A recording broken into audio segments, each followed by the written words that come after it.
You're listening to an Airwave Media Podcast.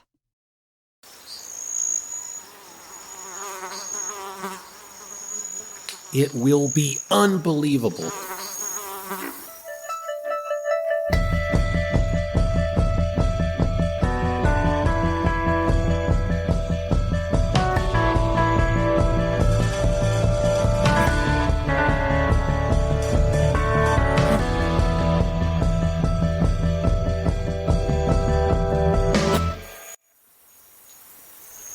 Disney World will be situated in one of the most accessible areas in Florida for automobile traffic. Traffic going north and south on the Sunshine State Parkway will pass within a few miles, where Interstate 4 cuts across the state. The Past and the Curious is perfect for families looking for a history-focused podcast everyone can enjoy together. I'm professional museum educator, author, and musician Mick Sullivan, and I have been creating The Past and the Curious for 6 years. There's humor, rich context, and surprises in every episode. There's dozens of stories about survivors and heroes and villains, and a lot of underwear. Find us in all of the usual podcast places. The Past and the Curious with Mick Sullivan. As we discussed in a previous episode, Florida is rocked by the death of Walter Elias Disney. The cartoon and movie and amusement park mogul owned 27,000 acres in Central Florida, and he bought it cheap because it was mostly swampland underwater. But he planned on doing something big with it, another large amusement park just like his one in California, but bigger.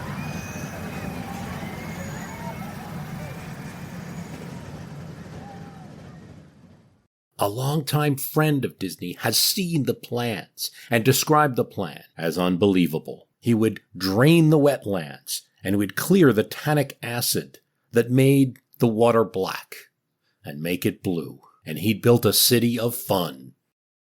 But he died in 1966, as we discussed last episode, just as he and then Governor Burns had announced plans. The Disney people have said there can be no announcement of details about the Florida project until the legislature makes a decision. Acres around the area that sold for $100 or $200 now sell for $5,000. There's despair in the hearts of some in the Sunshine State now. With how Walt is this going to go on? But his brother Roy quickly picks up the pieces. And it was never just a one-man operation. Roy Disney says, in fact, Roy acts a lot of ways as the CEO, while Walt worked on the dreamy, visionary, creative side. Still, you've got to be sure. And the one thing, as we read in that newspaper article, that's pretty clear about the Disney project is the Disney Corporation isn't moving until the Florida legislature does. Well, fortunately for them, they've got a friendly legislature. There's barely any opposition. And the fact that you have a Republican governor now, a new thing, doesn't change this. The Republican governor and the Democratic legislature are united on the Disney project. Still, you've got to be sure. So Governor Claude Kirk gets on the Learjet and flies to Disneyland in California and meets with Roy Disney just to make a point with his physical presence so he can say face to face, eye to eye, that the state of Florida is going to accommodate exactly what Roy's brother Walt wanted. Total control over the land that he owns. Disney employees are going to be mostly the ones living there, so you'll have your own city, in effect, your own government. Here's what he says to the newspaper, Claude Kirk. Our effort would be to be sure that no politician, no city, no code enforcement people would be able to put their arm on them either legally or illegally, to make them change the nature of what they were trying to do. This from Mirage, Florida and the Vanishing Water of the Eastern U.S. by Cynthia Barnett, which discusses this episode. In a handover of power to private industry that was astonishing, even by the standards of the state's long boisterous governors and lawmakers of the Florida legislature. The legislature in 1967 gave Disney government power over its own land. It would be, in effect, two cities, called the Reed Creek Improvement District. This is not normal. Any development normally would be subject to local barons. And draining a swamp like that, you could be sure that a county board would be all over it. They might approve it or some of it, but it would take a while and they'd extract a price. Not for Disney. Almost everyone in the state wants the project. It passes overwhelmingly in the Democratic legislature. The counties that otherwise would be in control of Disney, their representatives, vote for the project. They know how much money this is going to bring in. And that Republican Governor Kirk signs it and personally promotes it in flying out there to make sure the message is received. And the Disney people know how Florida's heart is behind them with their project. I suppose Claude Kirk, the first GOP governor since Reconstruction in Florida, makes an interesting point of comparison to what's happening now between the current government of the state and the Disney Corporation. But more than that, something happens on that trip, and that Kirk gets into a lot of political trouble. Nothing to do with the amusement park, but with the timing. More about that later.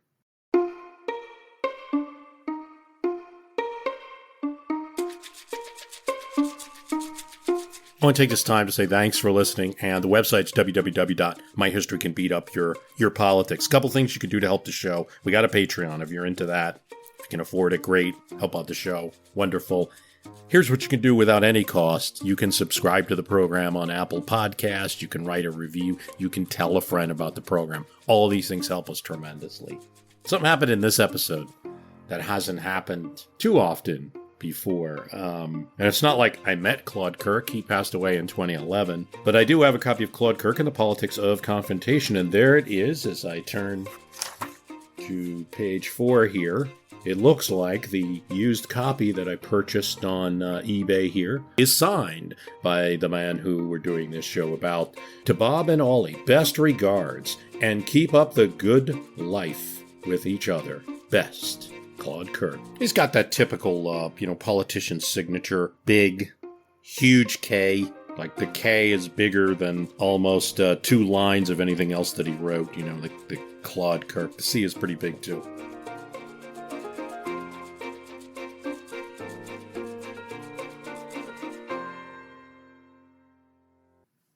Okay, Reed, here's a desk. You get $1 a year. Now get to work on all of that stuff that you were complaining about during the campaign. Nathaniel Reed was from a wealthy family, and because of that he had some leisure time and the expenses to cover his trips up and down the East Coast. And he loved nature, visited woods from Maine to Florida, up and down the East Coast, developed a love of nature, wanted to do something about conservation. And he got nowhere with the establishment of politics. Because he was a wealthy man and he had some time, he could go on a lark and support a gubernatorial candidate and volunteer for a candidate that effectively had no chance until he did. And when Claude Kirk won the governorship, he gave Nathaniel Reed a job. And Nathaniel Reed would push Claude Kirk at his urging. Governor Kirk championed 2 key conservation measures his first year in office. One was the Florida Air and Water Pollution Control Act of 1967. Creates a board and a permit process to oversee air and water pollution discharges. The other is an amendment to the 1967 Bulkhead Act, which required an ecological survey as a prerequisite for any state or local decision allowing alteration of tidal lands or lakes. Kirk hadn't been an environmentalist much before, but as Cynthia Barnett said in her book, Mirage, he loved ruffling the feathers of Florida power brokers, and he loved a press-generating cause. It was rape and run, said Nathaniel Reed. It was avarice, it was greed, it was make money now. He had an interest in the lowest guy in the totem pole, and at that time, conservation was the lowest thing on anybody's mind. And if you hear anything good about Kirk these days in any of the remembrances of him, they'll bring up his action on the environment. And that he made people laugh. Maybe. Here's from Edmund Kalina, Claude Kirk and the Politics of Confrontation. By 1966, the ravages inflicted on nature were beginning to bear their ugly fruit in Florida. Game fish were disappearing in many locations. Saltwater was beginning to penetrate freshwater areas. The worst drought in a quarter of a century threatened to lower the water levels at various lakes to a point at which the very existence of the Everglades could be endangered. Meanwhile, various projects with disastrous implications for the environment proceeded. Although the new governor was not an active member of various conservation groups, he did possess several attributes that eventually made him the first conservation-minded chief executive in the history of Florida. He had a natural distaste for the desploitation of the state and for the motley groups that were doing it. Second, most of these interest groups at the time were Democrats or allies of prominent Democrats in Florida. Therefore, they made up his political enemies. Third, prominent advocates of environmental protection had enlisted in Kirk's gubernatorial campaign. With Nathaniel Reed leading the charge and the governor supporting him, the administration managed to secure the passage of the Randall Act, named after its principal sponsor, Democratic Representative M.T. Red Randall of Fort Myers. This bill made it more difficult to secure approval for destructive dredge and fill operations that were devastating the state.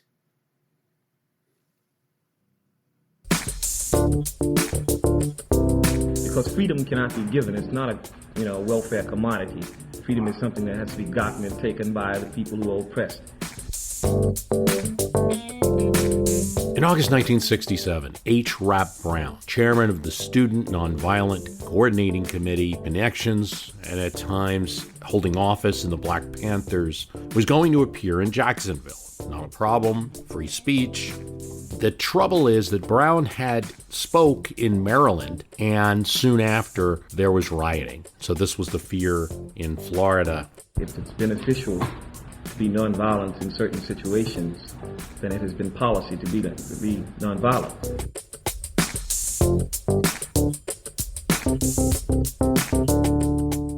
He's also a person who had more or less advocated violence, advocating people getting armed. Now, this is an issue that these days, there's two sides to that, right?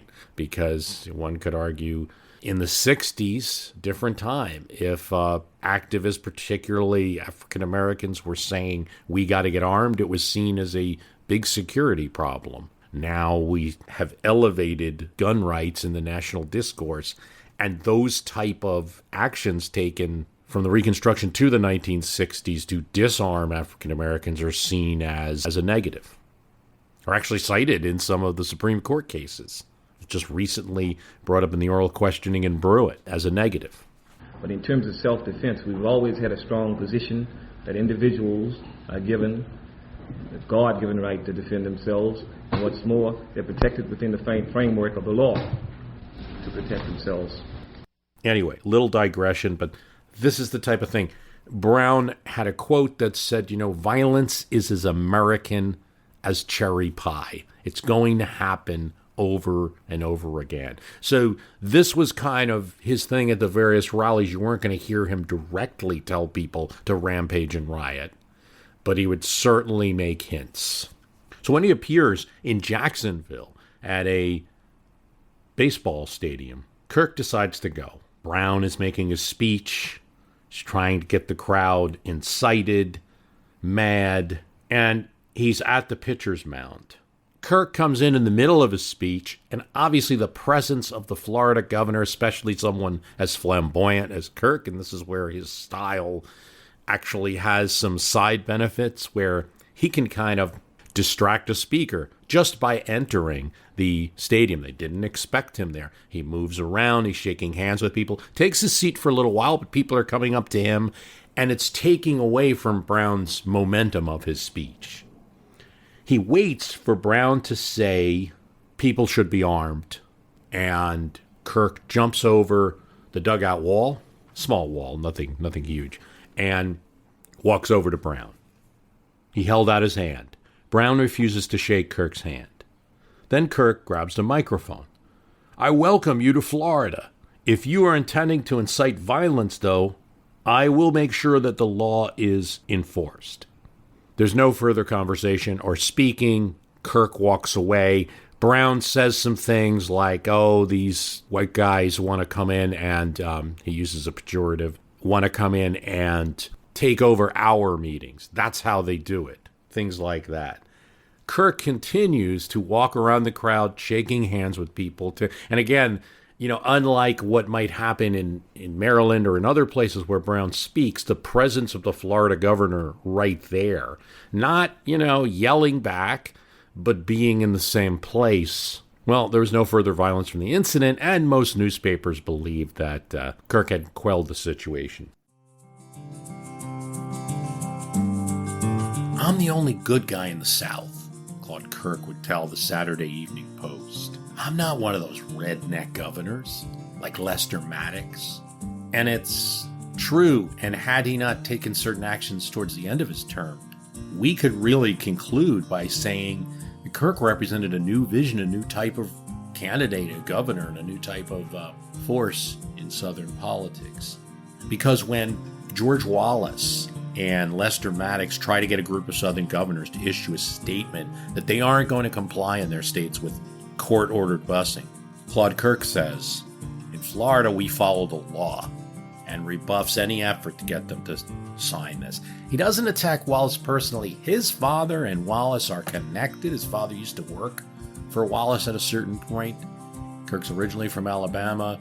He still wants to court some favor there, but he is used nationally when newspapers reporters need a quote to kind of cut Wallace down to size and say he's not the only voice in the South. And he'll say things like, oh, I've known Wallace for a long time, but he's just helping Johnson. He's just a tool for Johnson.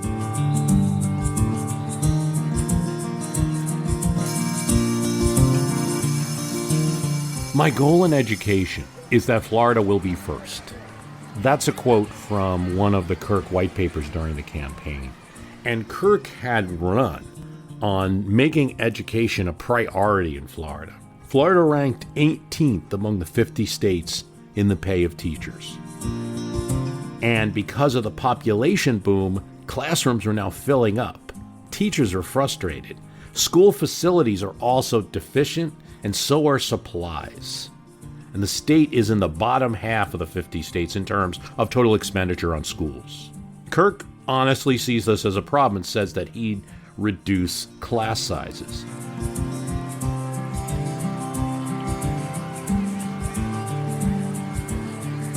He'd add kindergarten. He's going to raise teachers' salaries. The problem is no one knows where he's getting the funding for it, because he's also adamant that he's not going to raise taxes. And depending on the time he's speaking, he'll either not answer the question about funding or say that there's going to be some magic revenue coming from the boom in the economy in Florida. He specifically says he wants teacher salaries to $5,000 minimum. Now, some counties in Florida already have that, but he wants to make that the minimum. Previous bills to get teachers pay raises during the Burns administration and other times had gotten nowhere. Governor Burns had passed and allowed a bill to die in committee for a teacher pay raise. So, Kirk, the Republican coming in, is primed to pounce on this issue. He calls for $85 million in pay raises. But to pay for it, he wants no new taxes. So what he says is, we'll raise teacher salaries, but we'll cut other educational funds not related to teacher pay, and we'll raise college tuition. This delights no one. The Florida Educational Association, the main teachers union, actually tell their members, if you get a pay raise out of this scheme of the governor's, please use that extra money for the school facilities, because it's just being used to make schools crumble and for students not to have books. And they didn't like the college tuition raise either. It's a cruel hoax, officials complained, and the Democratic legislature doesn't act on Kirk's suggestion. Again, he's a Republican. He's got very little statewide support. He's got a few Republicans in the legislature, but actually in the Florida House, one of his top Republicans, the leader of the House Republican, is actually pro-education and looking to raise taxes for more spending. So isn't even on the same page as him. All he's got is his microphone right now and his veto. Both will play a role. With the legislature not acting and Kirk not acting, the Florida Education Association, the teachers union, says that things are about to get uglier, and their rhetoric heats up. The condition of Florida schools is terrible. They actually tell other unions across the nation. I see this in Hackensack, New Jersey local newspaper, a reference that the Florida union is encouraging the New Jersey union not to send any members down here, not to have teachers who are leaving New Jersey teach in Florida. It is not adequate, they say, the teaching environment. It could actually be a detriment to your profession. They actually start to hint that they might hold teachers responsible if they come here and teach from New York or New Jersey or that. In any case, and they're trying to cut the supply. Florida's needing teachers as the population's growing. But they said, unless you're going to supply us with good classroom size, with good schools, with the proper books, this isn't a professional teaching environment. That's just one of their weapons, though. The FEA says it was about to get uglier, and we need to let the legislature and the governor feel the sting of your indignation, they told thousands of teacher members. It's a tricky situation for Kirk because Florida, especially newer residents, knew something objectively was wrong with Florida's education system. Here's Kalina. There can be no doubt that public concern over education was greater than ever. Letters poured into the governor's office, most falling into two categories. One group urged Kirk to hold fast to his pledge to not raise taxes and not to truckle to the teachers. The majority, though, urged the governor to do what was necessary to improve schools. One such person observed, "I don't think you understand how many votes you're losing in Pinellas County. 4,000 people here today thought it wasn't right that their children could not get into a kindergarten. Can't the state afford to open them? Other states can." Kirk was caught on the horns of a dilemma of his own making. He had promised not to increase taxes, but he'd also made the quality of education an issue. That's Kalina. There's something else that happens, an overflow meeting. Tens of thousands in the Tangerine Bowl in Orlando. Teachers from all over the state in a huge rally and show of force. This gets the attention of both Kirk and the legislature. Something else, and also when the FEA asks for undated resignations from tens of thousands of teachers, ready-to-go resignations for when the union wants to execute it as a pressure on the legislature. That gets the attention of everybody. We could have teachers walking off the job with no notice. Kirk goes on TV with a new plan. "I'll support funding of structural changes happening. I've always been in support of increases in teachers' salaries. We need also structural changes in the educational system." What does that mean? Kirk wants, as the price for supporting teacher salary, and perhaps he's hinting even raising taxes, though he doesn't say those words. His price is he wants structural reform. That means constitutional legislative reform to remove the state's elected education commissioner, who's a man named Floyd Christian, a former teacher. Kirk doesn't like him. He doesn't like Kirk. Kirk, as governor, wants to run the education system himself. So what you have is a three-way game, at least, between the union, the Democrats in the legislature, and this new force, this Republican governor with no real statewide party to speak of, issuing plans that are a little bit far out. It's an interesting situation for those that might have been involved in labor negotiations. It's often just like the unions versus the school boards or the unions versus the state in negotiating. But here you have a weird three-way. So what do? And the FAA decides just to go for the jugular. If they're not getting action from either of these entities, who cares if they're fighting? Take them both on, as if they're one. They issue an ultimatum. They want a special session of the legislature October 22nd, or teachers across the state will walk out. Now, this is successful as the Florida's teacher union has ever been in the state, because Kirk's aides, the FEA, Democrats in the legislature, the educational commissioner, everyone starts meeting how we can avert this. Nobody wants that. It's going to look bad for everyone. And for a few days, it appears that they reach a settlement. We don't need to have that meeting in October 22nd. We'll have a meeting in January. In the meantime, the governor's going to have a special commission, and we're going to put the union on that commission, to have a seat on that commission. Pick anybody you like for your representative on my commission. We're going to make specific recommendations to the legislature for a meeting in January. Problem solved. Everybody's happy. The FEA calls off the walkout and calls off their request for an October session. They'll take the January session. Except one thing. Everyone's assuming. The press assumes it. The legislature assumes it. Some members of the legislature assume it. Kirk's Republicans in the legislature assume it. The FEA assumes it. That some part of this governor's recommendation is going to have to be an increase in funding and therefore an increase in taxes. But Kirk, even indirectly, does not want to get tagged with that. And so he comes out and makes a statement that I don't necessarily have to listen to my commission's recommendations for what I submit to the legislature. And in terms of new taxes, I have already promised not to increase taxes. Any taxes will have to be approved by the voters statewide. Whew.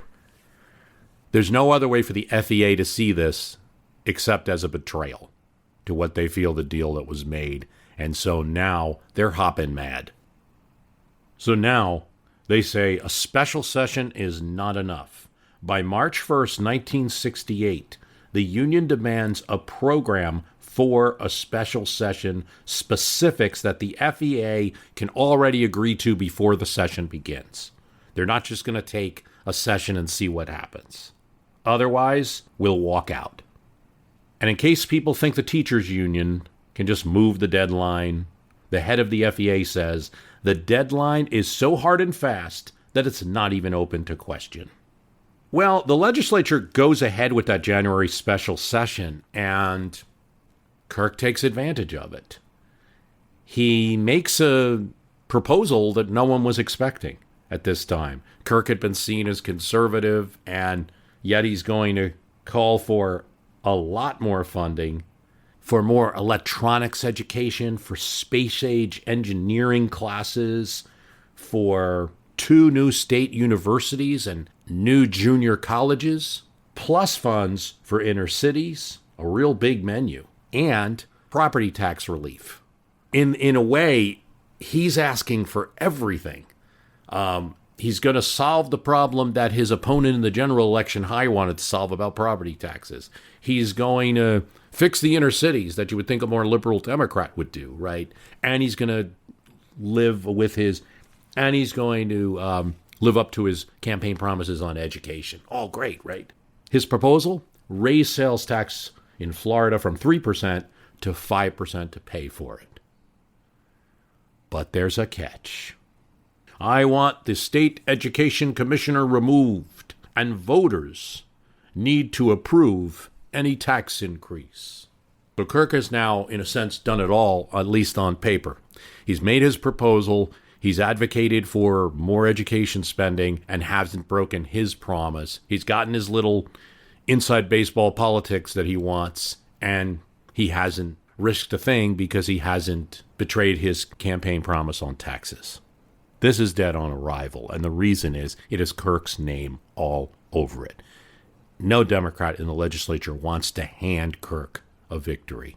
Even Kirk's Republicans in the legislature, some of them don't like that statewide vote on the new taxes because statewide voters are probably not going to approve that. The FEA sees that too. They completely ignore the proposal, as does the Democratic legislature. Now, to be fair, he's proposed something bold. He's proposed something that you would be difficult to find another Southern governor at this time proposing something that radical. But because he's put in there that there's a statewide voter mandate, and it's going to be hard for that to pass, on the other hand, he has a compelling program that you might be able to sell to the state. And there's no better salesperson than this former businessman, right? And I see that in critiques and positive stories about the Kirk administration. Okay, put this aside. It's dead on arrival politically.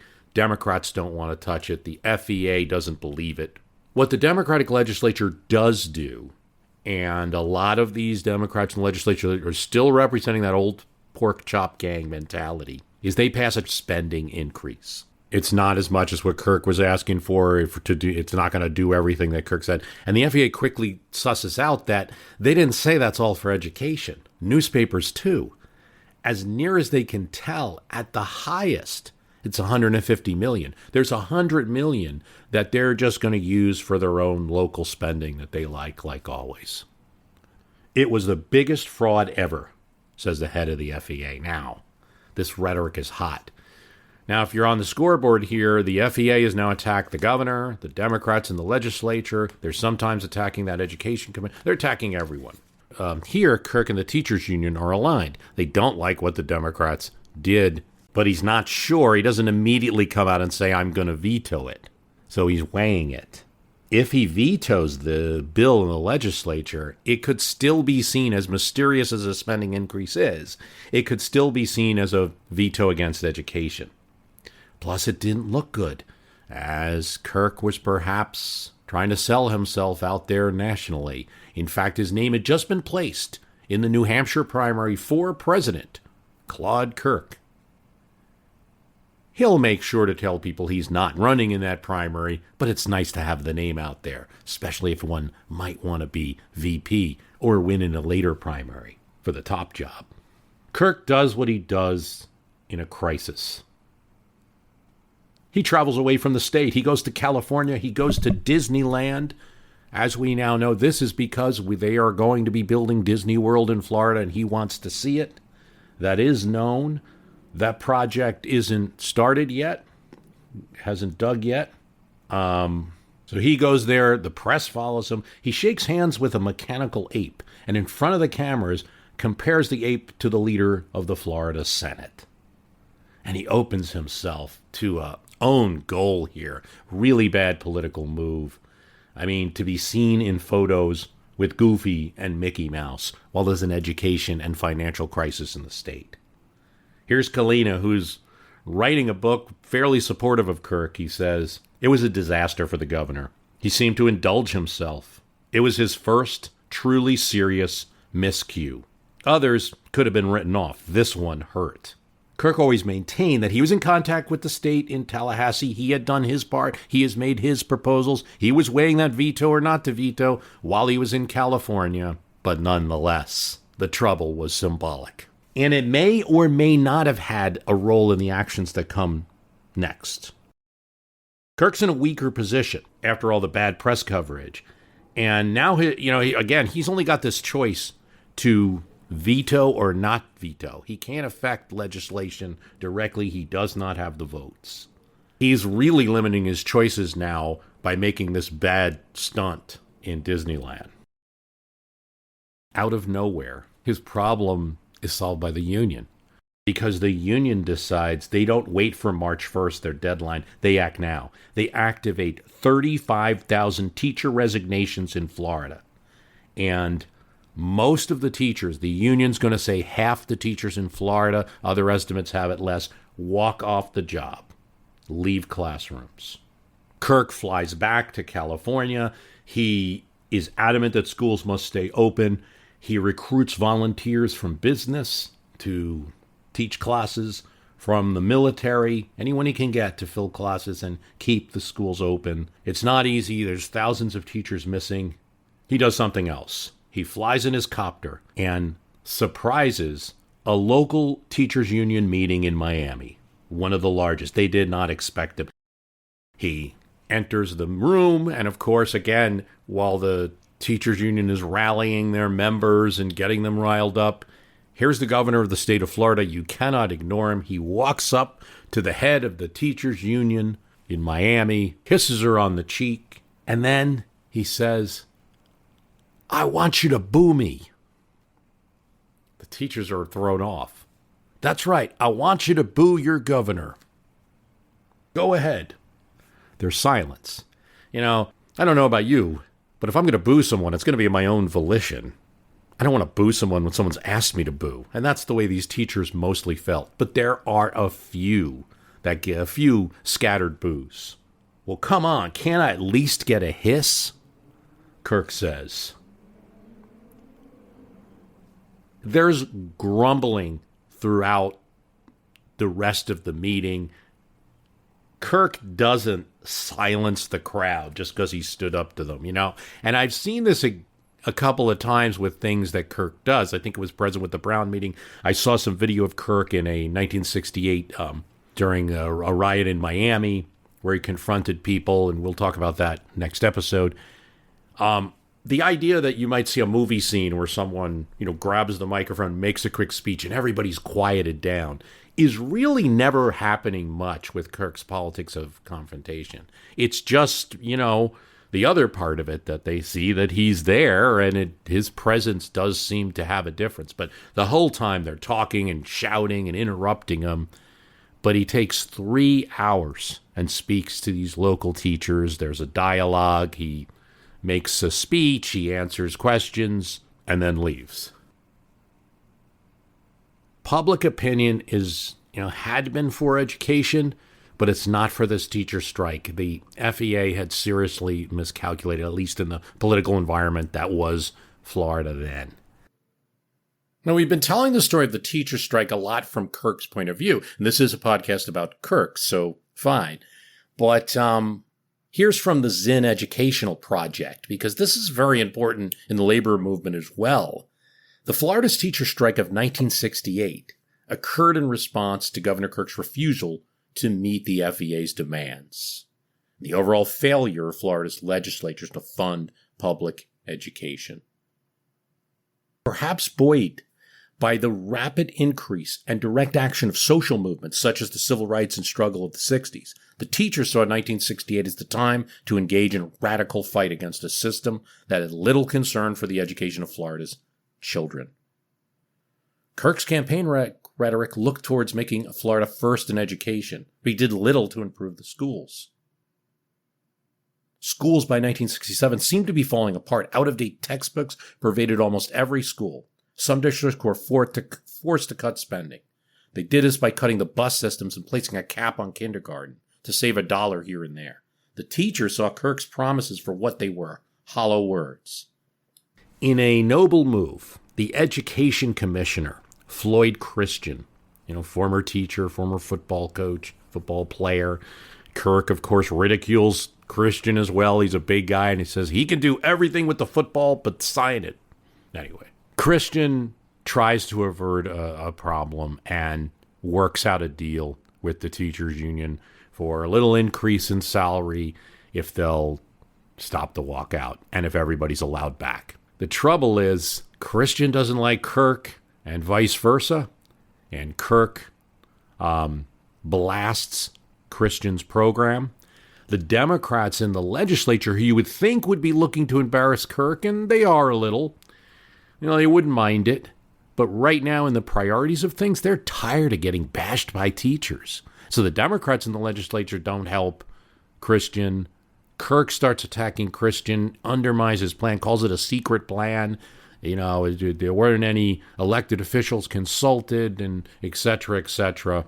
Christian needs his plan to pass the cabinet, which, as we had said earlier, is a little bit independent in Florida. And after negative publicity, he's unable to get that deal to pass. There's a motion to defer it. In the end, the teachers and the amount of teachers who are now walking out still is dwindling. Goes from a high of perhaps as many as 35,000 to 20,000 and less. More teachers are going back to the job each week. Here's from the Zinn Educational Project. While newspaper editorials lambasted the teachers and public opinion seemed to favor the state, the teachers did have a core group of supporters in the very people who had firsthand knowledge of the problems, the students themselves. Many students took to letter writing campaigns and in some cases school-wide walkouts to show their support, to look for change in a system broken for many years. Strike lasted till March 8th when the State Board of Education and the FEA came to an agreement on increasing funds for public education. Many teachers went back to work, but thousands were also refused rehire. It's notable, Zinn Education Project says, the strike occurred after Florida's teachers union merged as a racially integrated FEA in 1966. With the unions united, black and white teachers found common grounds in the labor struggle. While 1968 marked the first teacher strike in the nation, it was also the last for Florida. Public employees, including teachers, are barred from striking under both the Florida Constitution and state law. They do so, they face hefty personal penalties. In the end, Kirk does not veto that legislative bill, and so he allows it to pass the 250. So there's some school funding. So he gets to claim some school funding has been appropriated on his watch, and he also gets credit for having faced down a strike. It'll take some time for teachers to get a better shake in Florida, and it's still a state that's regarded by the National Teachers Union as not up to the pay level. But the irony about it is, had they done nothing, the union could have got an increase, taken credit for it, shown that the legislature, they can make the legislature and the governor bend to their will at least a little, and then move for gains later. Instead, Kirk gets the credit for the increase and wins the showdown. It's a significant event in the year 1968, and timing is good for Kirk as he hasn't shown much with his war on crime, and he's headed to Miami Beach, where in 1968, the Republicans are going to pick a candidate for president, and, significantly for Kirk, vice president. Here's this surprise governor, a Republican in the South. There's a lot of reasons to select Claude Kirk for vice president, and he heads to Miami Beach with that on his mind till everything politically goes wrong. We'll discuss that on the next episode of the Go-Go Governorship of Claude Kirk. Thanks for listening. www.myhistorycanbeatupyourpolitics is the website. If you like the program, just please tell someone about it. Spread the word. Subscribe to us on Apple Podcasts. That does a lot of good for our positioning on Apple Podcasts and the like. If you like this, please give us a 5-star review, all right? Really helps the program. Tell people why you like it. Thanks for listening.